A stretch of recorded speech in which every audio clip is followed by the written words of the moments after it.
Troubleshooting. Milk box don't produce milk. The milk box is improperly installed. Install the milk box correctly. The water tank is short of water. Add correct water amount. The straw is not in the correct position. Insert the straw all the way in. Put the milk box cover back in place. Reinstall the milk box. Test if it can produce milk normally. Troubleshooting. Milk box can produce steam but no milk.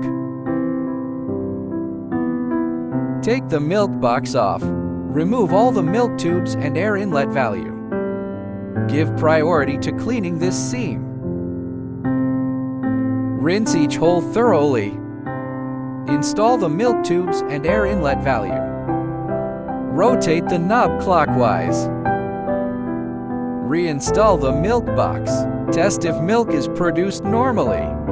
Troubleshooting. Pour milk froth and low volume. Use the clean function for automated cleaning of the milk tube and air inlet valve. Test if milk is produced normally.